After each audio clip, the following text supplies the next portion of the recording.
and thanks a lot for having me on your program. And it's truly a pleasure to talk to another fellow student from IIFL. Very, very glad to be, having this chat. Uh, I think, like I was mentioning sometime back, if somebody ever comes and visits that campus, that beautiful campus on the Badbada Hills of IIFL, there's only one way. You just fall in love, and you think this is the place you want to be. And since it's a residential program, you can't be in a better place than IIFL. I mean, back in my days, I think we used to the actual student hostel is not ready. I think we were all having the luxury of being put up in the MDP rooms, and it's such a beautiful campus. Number one, right? Uh, then secondly, I think one of the other decisions I did have a few other B school options.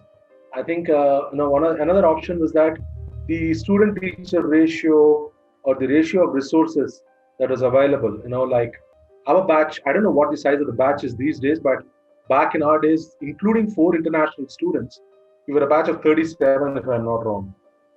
And so it was a very, very good student teacher ratio. It was a very good resource availability for each of the students. And so I think and then the kind of faculty that we had, right? Dr. Rathor. uh, I mean, what can I say about him? By the way, that is another reason why I joined IFM. He was on the interview panel, and you can only fall to his charms, right? There's no way you'll escape the charms of Professor Rathor. He was on the interview panel, and the kind of questions that were asked, I was so impressed. And also in general, the faculty, we had accountancy and finance taught to us by Professor Ravi Sundar, great teacher. Though I didn't do well in the subjects, by the way. I never could get accounting,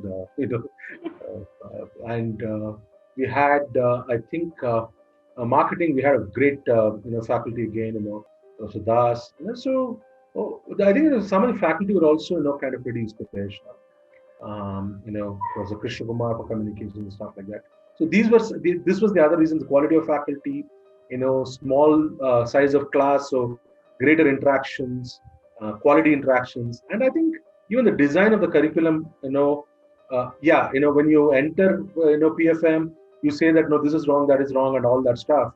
But I think it also provided back in my days, two organizational trainings, two opportunities, to kind of work in the get some real life managerial experience. So that was another thing that I valued. And above all, in those days, back in my days, we got some merit convened scholarship from the Government of India. So I thought, not bad. I mean, whatever small amount it is, there's still a recognition. So these were some of the factors, which propelled me to choose IIFM versus the other options that I had.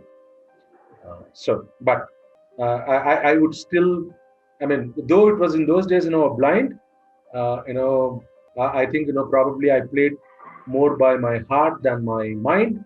And, but still, if I had an option today, I would still do the same.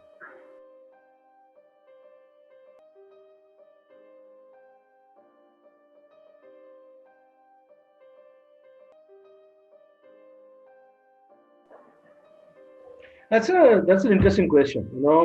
It did not quite pan out that way. Okay, I'll just give you a little bit of context to that. When I passed out of when I was passing out of my course during placements, I had three offers. Okay, I had an offer from so like I told you, we had two organizational trainings. We used to call it OT1 and OT2. One used to be in summer, one used to be in winter. Somehow, I think I was so focused on healthcare because I came from a healthcare background. My father was in healthcare. I was in pharma, and so it was but natural that I understood those dynamics much better as a sector, not necessarily pharma as an industry, but healthcare as a sector. In fact, my first OT was with FRLHT in Bangalore, along with my batchmate Sonali. This was again in medicinal plants and how to set up an enterprise We did the complete setup, the marketing, and especially the marketing aspects of the whole and what actually came out of the project was a company, Gram Mulige company. So and we were doing the entire marketing aspect of that, how to set up the infrastructure, how to do those things. So that was a healthcare project. The second one was with HLF PPT, and that was also in healthcare. It was in reproductive healthcare, and it was in Chambal. So I did with my another colleague, my another batchmate, Kaushik, fantastic guy again. And it was again an interesting project, right? Doing baseline study for reproductive healthcare in three districts of Chambal. Again, at that time, I had and our project manager or the guide from the organization side was Shubroto, who was my immediate batch senior, right? Great guy, fantastic senior to be with, and I did that. So I was very focused on healthcare. We had a super senior, Bharti Di. She used to say that no, you're so focused. You're kind of normally you kind of diversify in sectors. You do single OT, then one double OT. But I did two double OTs, as in like I was not the sole guy in either of that. I was like doing it with another batchmate of mine, and both were in healthcare. So I was more focused on healthcare, I would say. And one of my other seniors, Sandeep Sengupta, who's now a professor in Oxford, he has worked with the World Bank, and if you have not interviewed him, so please interview him. He's a genius. Awesome. He's fantastic. So, he used to tell me, Raja, both the organizational trainings are like penalty corners in a hockey or a football match. You have to convert both of them. And for me, thankfully, Sandy's words came true. I had an offer from both of them, but I did the mistake that anybody in B school would do, probably at that age. I went for the best offer, which was from a software company called Pentasoft Technologies, because I did a course in GIS. They had GIS, and Pentasoft in those days was the number 4 company in India in software. So I thought, oh, it's great, and let me do that. So I went into sales and marketing. Another colleague of mine, Deepak Jha, whom I think you have already interviewed, he was the other guy who was placed. So we landed up, and I think in a few months I discovered that what, you better think with your heart than your mind, because okay, this is a nice job, but somehow it's not connecting. So I wanted to come back to healthcare. So actually, from there I came back to healthcare with a consulting firm, an MNC, American MNC consulting firm called Frost and Sullivan, but that was outside the campus, due to they wanted to set up their practice in India, and I responded to their ad, and that's how I came about. So honestly, from IIFM campus, I actually joined Open. Okay, so it was not by design. God had it, or no, my passion, and everything came together. Providence had it, but I had to come back to healthcare, and I did healthcare consulting. Went back to pharmaceutical R&D, and and other stuff. So I think you should follow your heart as much as anything else. So if you really love what you do, you will eventually be able to get to the place that you want to. Is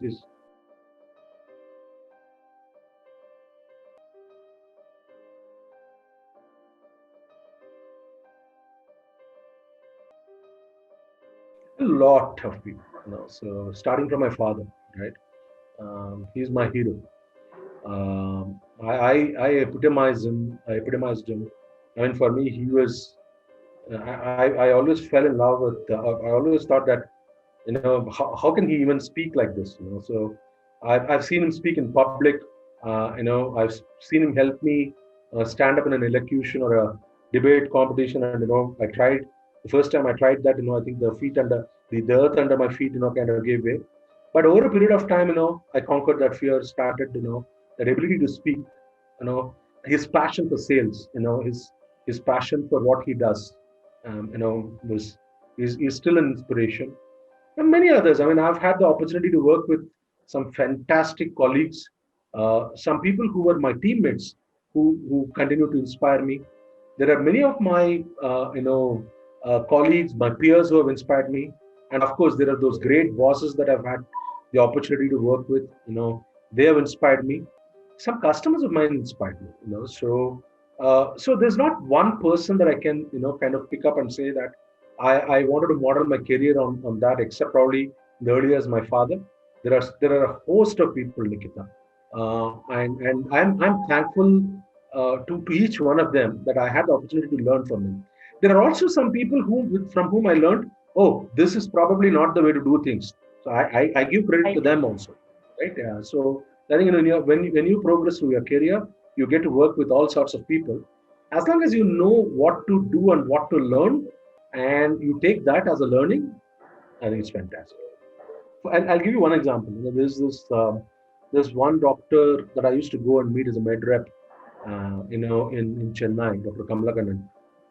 He used to start his practice in the afternoon, and he used to see literally hundreds of patients in a day, 100, 150, 200 patients. And throughout, and he closes his practice only by 1:30. So he works like around 12 hours on the trot. And the best part is he does that standing, right? And Right. he treats people who are not necessarily the creamy layer of the society, right?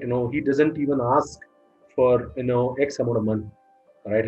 Whatever they give, just he takes them. Some of them are not even in a position to give. So, I mean, look at the dedication of the man, look at the passion, look at the hard work. He loved what he did, right?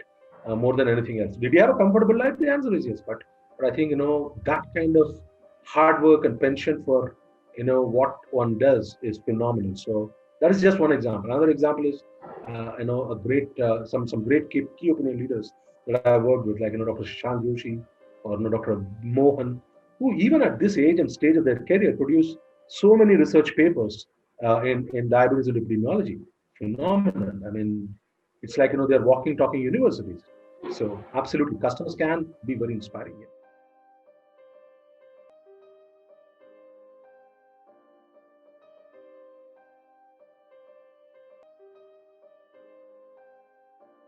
The honest answer is I'm not really sure that pharma as an industry necessarily fits into the IFM scheme of things. I don't know. Because why I'm not saying a no is because there are also people from my batch and from my junior batches that I know. At least two of them I know who are in the industry. Okay, like Sunil Kishore from my batch, he's also in the pharmaceutical industry, but I think he came from the healthcare route. I think he worked in HLPPT or something, and then he came and he came into consumer. He's I think with the consumer healthcare side of Novartis, and then I think he also worked on the pharma side of MCure and things like that. So I think he's more of, but there is my own batchmate there. Then I know of another guy who actually did a second MBA from ISB, Prashant, another very interesting guy, and he worked with Pfizer, and then he later worked with J&J, and I think he was also with Novartis. In fact, Prashant at some point in time was reporting into Sunit, my batchmate. So and I have made reporting into, and I have made that to in pharma. So there are those guys. There is me, so that I know of, in the pharmaceutical sector. I also met long back a person in Ranbaxy who said he's from IFM. Unfortunately, I don't recollect his name now. Another junior of mine, not immediate junior, but a few batches junior. So there might be, maybe you would have to do a search. But how many of us are there? I think we are a few handful of people, and either through some other journey or through something else, we landed, or through prior background like mine or to an extent Sumit's, we landed in pharma. So to say that it's a definite option, I don't know. I think you guys have to probably figure out if it really works according to the current design of the curriculum, right? But having said that, I would say that if somebody is interested in a particular sector, see, I mean, all these sectors are all something which came up. See, in my days, for example, microfinance was the emerging thing. Okay, so people really wanted a course on microfinance, a specialization in microfinance, and people kind of really push for it. I think now it is institutionalized, so Right. everything will have a beginning. So maybe instead of looking at pharma as a sector, you may want to look at healthcare as a sector, which is even broader, right? Right. Right. And healthcare need not necessarily is pharma. Pharma is just one part of healthcare, right? And all of healthcare is not necessarily devices, diagnostics, and this one. Like for example, the two projects that I talked to you about, medicinal plants is healthcare. There's a lot of this thing, which is reproductive healthcare. You can even work on the policy side of stuff. It's for you to see, and if anybody wants input from my side, I'm very happy to provide, because I don't know the current design of your curriculum. You need to see how you can make the course and the batch and the institute relevant for a larger sector by kind of incorporating those elements into it and preparing the students to be able to kind of go there.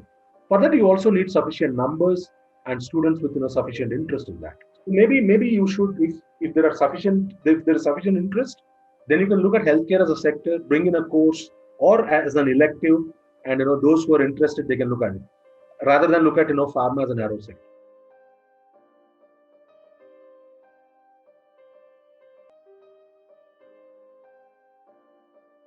Oh, lots of them. I can go on. I can go on, and Yeah, that's there what is we do.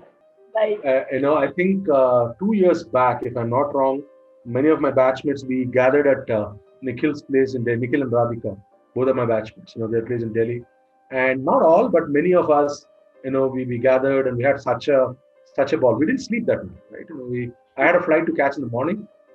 Then there's this batchmate of mine, Kaushal. I talked to him with whom I did an OT. He traveled for 5+ hours on road and then 2 flights to come for that, just to be there for a few hours. So that's the kind of bonding IFM, kind of creates. And we reminisced over everything, all those funny stuff, all those crazy stuff, and and some of them look like a joke, now after 20 years. But in those days or 18 years, when we met, but in those days it was serious stuff, right? So it's so sometimes probably you should not take things too seriously. Is the right. learning, okay? So there are many, and there are so many best buddies. I was fortunate to have some fantastic seniors. Right, every senior of mine, inspired me. But if I were to name a few, and no offense meant to the others, just top of mind, of course, Shubroto. Shubroto Bose from the class of 1999. Great guy. He is, I think, managing the business for a packaging company for Africa, Asia, Middle East, and what have you. Great, friend, philosopher, guide for me. Sandeep Sengupta, who is an Oxford professor. If you're not interviewed him, please. Great guy again, and another great guy. And there are many others, and I can't just name one or two. When I came into the institute, he's now no more, but Anjanda, Anjan Mhm. Gog, he was fantastic. He helped us settle down in IFM very well. Then Alice D, another great lady. And there's some great singers that we used to spend time singing with. And some people who we used to marvel, how can they even sing like that? Like Reno and Chariot in our seniors, or so Joginder, and then Chetan Bhai, who used to be such a great singer. So these are some of my seniors. Then, of course, in my batchmates, of course, everyone. Where shall I start and where shall I stop? Okay, there's Deepak, fabulous guy. I mean, what a guy! He's literally passion personified, right? Superb guy. He was like the senior most guy in our batch by age, and the junior most guy in terms of spirit and age at heart. So Awesome. he's phenomenal guy. Then there is my roommate Sachin, from whom when I came to IFM, he was my MD, and I used to tell Sachin, you laugh at what I'm saying or speaking, but please correct me. And from him, I learned a lot of my Hindi got polished. My appreciation. I always loved ghazals, but I did not know how to appreciate them. He helped me do that. Great guy. I mean, from that perspective, Kaushik, oh boy. I mean, there can't be a better night owl than him, and nobody who can really challenge things like him. There's Nikhil, bird watcher, and this thing, and of course there is some of those Padaku type people like Sonia and all those people. My other OT colleague, Sonali. I recently visited Sonali and her husband Shashi is a senior again, another great senior who's doing so well. Another inspiration, right? Great guy. So many of them, and I can't just stop, with one or two. Birthday parties, this party, that party.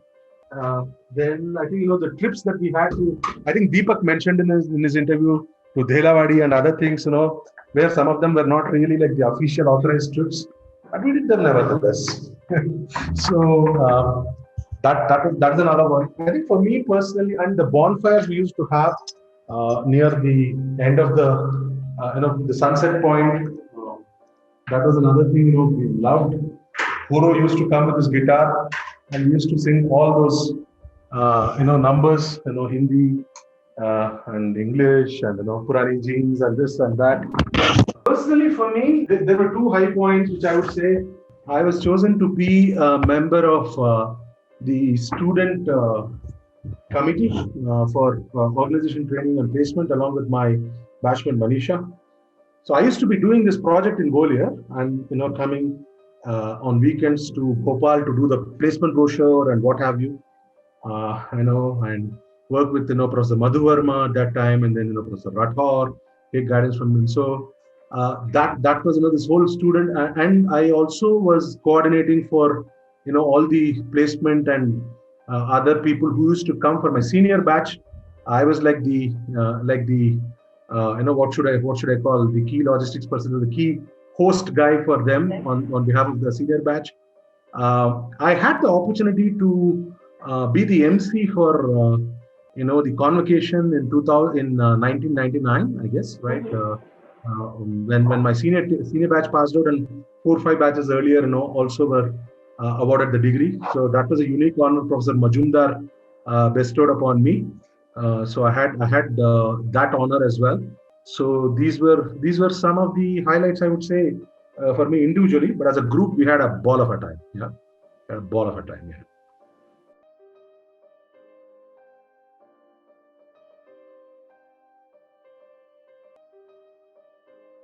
Let me answer this as where I am, and then come to what I would have done. Right. First of all, I think my heart goes out to you guys, and even your seniors, who are avoiding placements, and I hope their placements go well, and they all are well placed, and I hope this whole crazy stuff, COVID, comes to an end soon. Definitely my heart goes out, because I think IFM, the campus is such an integral part of life at IFM or the course, because you can, I mean, I tell my juniors, I've had the opportunity to guide people to Harvard Business School. I've had people from Harvard Business School come and work under me in my previous roles and assignments, where I was their mentor or project guide. I've had similar experience in with IIM Ahmedabads and MITs, though all that kind of stuff. But I don't think anything close to IIFM as a campus, that kind of experience. I don't think anyone, they're too corporate, right? Right. This is a different experience altogether. So it is such an integral part, and I feel really bad and sad that you are missing out on that. So if I were to be in your place, I would definitely feel, my first reaction would be like disappointment, right? But if I overcome that first reaction and I think about it, I'll say, okay, this is now the order of the world. This is the new Long. reality. This is the new order. So it is not just IIFM. Remember, it is also with all the other educational institutes. For example, in my previous organization, before I came to my current organization, I guided one of my team members, my juniors, and he secured admission with Kellogg Business School. Okay, Okay. and so now I asked him where he is also taking a deferral. People are either taking a deferral, or people are saying, okay, I'll do online, and whenever it opens up, I'll go there off onto the campus. So that is the situation world over. So you are not disadvantaged alone, right? Um, that is one way of looking at it. One reality that one needs to bear in mind. So the second thing that you need to also know is, nobody in the current generation or the previous generation, and I hope nobody in the subsequent generation ever goes through this crazy That's it. stuff. The last time something like this happened to the world was back in 1918, when Spanish flu hit, and Spanish. it was for a couple of years. So I hope some vaccine or something comes, and we overcome this. So nobody really has that experience of managing COVID. You will be actually having the unique advantage of having gone through a much more VUCA world than any one of us, or any one of hopefully your juniors ever go through. So I think this is also building in you a sense of leadership and a sense of resilience, which is a great quality which you're imbibing at a very young age, so you need to overcome. That is the given, right? You don't want to just kind of do this. And then there are also a few advantages, like we had to see, whenever you go out and eat outside food in a mess, after for the first few days it's nice. After a week or after 10 days or after 2 weeks, definitely you start saying that, yaar, ghar ka khana miss ho raha hai. The advantage that you have is that, but that's a small minor benefit. But look at this, that you are also having the great resilience in you, that ability to see through volatility, uncertainty, chaos, and ambiguity at a very young age, and you will definitely overcome this, right, one way or the other. So that will, I think, teach you a lot. That would be my once I overcome my initial disappointment, those are the bright sides that I will look at. Yeah. So I know it sounds very, very, what should I say? You'll say that's a marketing pitch, or that, or you can say that you're being, very nice and selling it well. But that is the truth. You look at it, when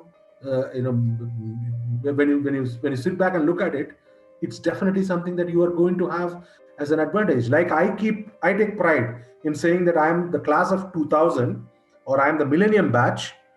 You guys will say that no, we are the batch, which did this despite COVID, and we did well. If or strategy or whatever you call it is all about making choices, right? And if you have choices, follow your heart as much as you would follow your mind, right? So I think that is how I would say, because nobody has seen long term, right? It's always kind of only probably New Zealand has seen tomorrow, right? Earlier than you. so if say somebody had told anybody in the world that in December of 2019 or even January of 2020 that the world order will change and this is what will happen, people would have said, are you crazy? So nobody has really seen the future except probably for the prophecies of Nostradamus and the like. Okay. So I think follow your heart, enjoy what you're doing, love what you're doing, and then you'll definitely kind of and make those make those choices accordingly. And as long as you love what you're doing, I'm sure you will find success. And also my best wishes to your senior batch for a fantastic placement, and God bless you all. Take care.